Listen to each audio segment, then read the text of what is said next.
Google Ads et tout ça. Mais il y a encore plein d'autres canaux que vous pouvez utiliser et ça serait dommage de ne pas le faire si ça correspond bien à votre audience.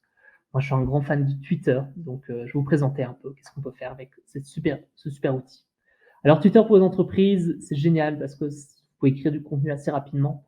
Là où, par exemple, une vidéo YouTube, vous passez 3 heures à éditer.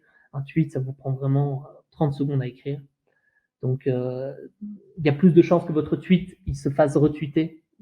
Par exemple, sur Facebook, avoir 50 repartages, c'est quand même compliqué. Là où sur Twitter, c'est quand même beaucoup plus commun. La communauté est plus active et a tendance à retweeter plus facilement. Alors, vous n'avez pas le compte de Kim Kardashian, mais vraiment, si vous avez déjà 100 followers, 200 followers, vous pouvez déjà avoir un petit impact et avoir une petite viralité facilement. Alors, il y a des points positifs. Honnêtement, moi, j'adore le fait qu'on peut faire des recherches sur l'instantané, voir qu'est-ce qui se passe maintenant. On peut voir exactement qu'est-ce que les gens disent à la seconde sur Starbucks, sur Dell ou sur votre startup.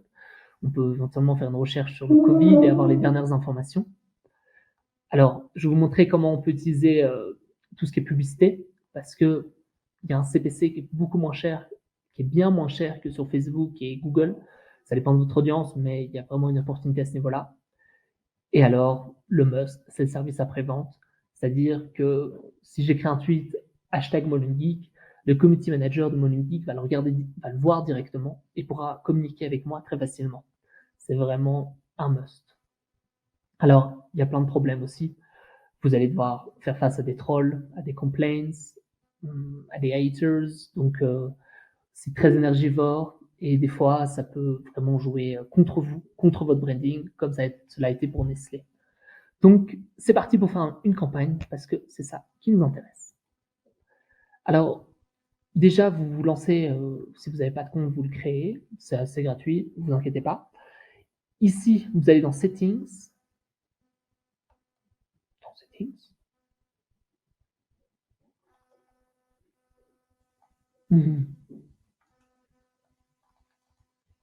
Ça doit être my Wi-Fi. Alors, ici, c'est un compte personnel que j'ai. Vous pouvez aussi avoir un compte d'entreprise.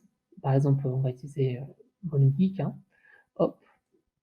Voilà, Settings qui fonctionne. Vous allez cliquer sur Twitter Ads, juste ici.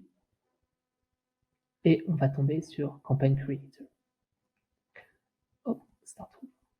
Alors, c'est votre première campagne, vous allez tomber ici sur différents objectifs, c'est différents types de campagnes. Les plus intéressantes sont Tweet Engagement, Followers and Website Clicks. Donc, partons sur l'idée qu'on a envie de créer une campagne pour MolenGeek pour avoir plus de nouveaux étudiants en code. Donc, ce qui nous intéresse, c'est qu'ils tombent sur ce site-là et qu'ils s'inscrivent. Il n'y a pas de call to action sur le site, mais voilà, qu'ils envoient un petit email ici. D'accord? Donc, Website Conversion. On va appeler cette pub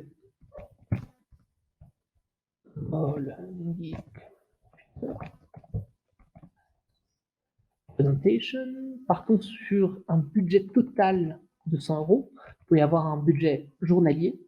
Par exemple, si vous décidez d'avoir juste de dépenser 5 euros par jour, ce genre de choses. On va dire que c'est juste pour cette semaine. Ici, super intéressant, ce petit bouton, si vous créez un événement ou un workshop, ça vous permet en fait de dépenser plus de budget sur les premiers jours.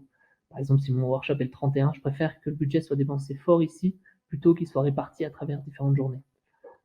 Donc voilà, passons à la création d'un groupe d'annonces. On va viser un groupe d'annonces. Qu'est-ce que c'est? C'est en fait, vous avez votre campagne générale.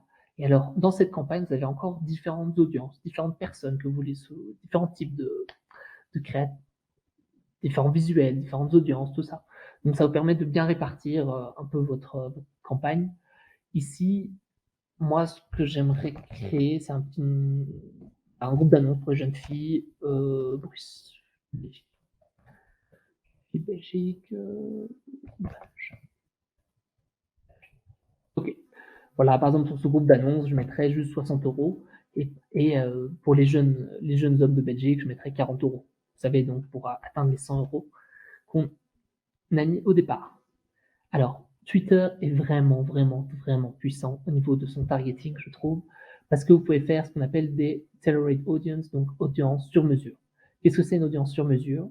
C'est que j'aurais été en fait j'aurais éventuellement été chercher toutes les jeunes filles que je connaissais sur Twitter et je les aurais mis dans un Excel sheet que j'aurais exporté en SSV. Et en fait, ça me permet de cibler exactement des profils particuliers. C'est vraiment très fort parce que vous pouvez targeter en fait 50 ou 100 personnes et vous savez exactement qui vous visez. C'est vraiment, vraiment très fort. Sur Facebook et Google, c'est pas possible. Vous pouvez aussi, par exemple, prendre les personnes qui ont été sur qui ont utilisé votre mobile application ou qui ont été sur votre site récemment. Donc, ici, on va viser les femmes qui, la tranche d'âge doivent être plutôt jeunes, entre 17 et 18 ans pour sortant des études.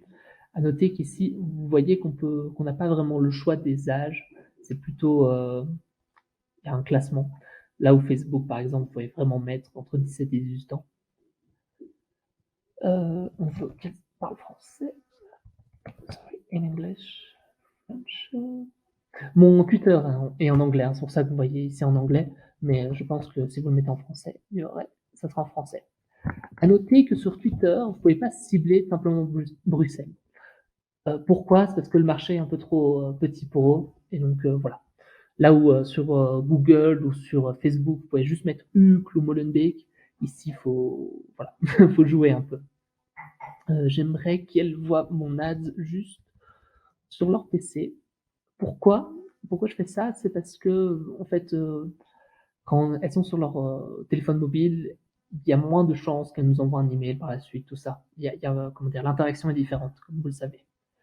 Après, voilà, ça c'est intéressant. Vous devez connaître votre audience. Qu'est-ce que vous voulez exactement? Comment vous savez que ça serait la bonne personne? Alors ici, nous on cherche des geeks, grosso modo. Donc dans geek, on va chercher un peu tout ce qui est gaming, computers, computer programming, really good, certification. Moi, j'aime bien que, voilà, si elles suivent un peu Asus, ça me plaît. Alors, c'est des gameuses, bien sûr. Enfin, bien sûr, pas spécialement. Je pas envie de partir sur les clichés, mais si on part sur des geeks, vous savez qu'elles ont certaines préférences sur le jeu. Alors, je sais pas si ça se joue encore League of Legends.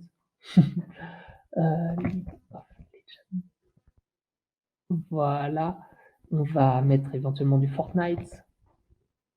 Donc, vous voyez comment je cible, en fait. Je vise vraiment des filles qui auraient tendance à jouer à des jeux vidéo, qui utilisent beaucoup de leur PC, qui font des recherches sur le coding school. Coding school. Coding class. Ici, je fais une recherche par keywords. Hein. C'est important à noter. Et alors, en fait, c'est assez bête ce que je fais parce que j'écris en anglais alors que les filles écrivent en français.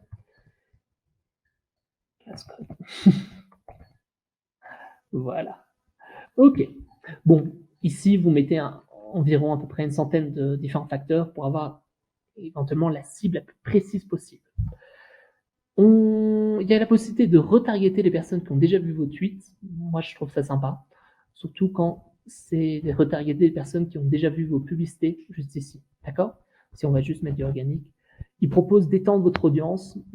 Personnellement, moi, je vous déconseille ce point-là. C'est juste pour que votre audience soit la plus précise possible. Vous pouvez ensuite créer des tweets ou alors utiliser déjà les tweets qui sont actuels, qui ont déjà été utilisés par MolenGeek. Bon, d'habitude, MolenGeek crée des super tweets, surtout quand ils ont des belles images, tout ça. Donc, vous pouvez soit de réutiliser ce qu'ils ont, soit de créer vos propres tweets. Et pour ça, moi, j'utilise Canva, qui marche vraiment super bien. Donc, ça mérite de faire une vidéo aussi. Donc, Canva, c'est gratuit, c'est ici, et je fais une recherche Twitter Post. Et donc, en fait, vous partez sur une template et vous la changez. Donc, ici, par exemple, je partirais sur cette template. Celle-là, elle est un peu trop simple, trop basique. Je partirais sur un truc là-dessus. Puis je change AccuFuture, AccuLife, un truc comme ça. Je mets un PC derrière ou un truc sympa pour avoir des clics. D'accord? Une fois que vous avez créé votre tweet, vous mettez votre page landing page. Hop, sorry. Voilà, par contre sur la landing page qui serait l'accueil. Hein. Voilà. Et vous lancez votre profil. Sorry. Ici, j'ai oublié un truc. Très, très important. Créative. Donc, ici, il y a moyen d'avoir plusieurs emplacements. Ça veut dire où va se trouver votre publicité.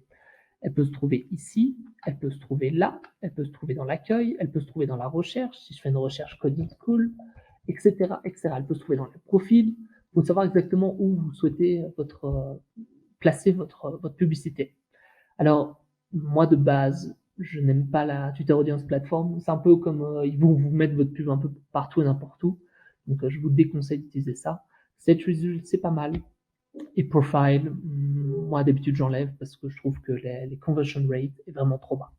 Donc, je vous conseille d'utiliser juste ces deux points-là. Next. Ils vont râler parce que j'ai pas de créative ici. Mais donc, voilà. Vous faites une review et vous lancez votre campagne. Voilà.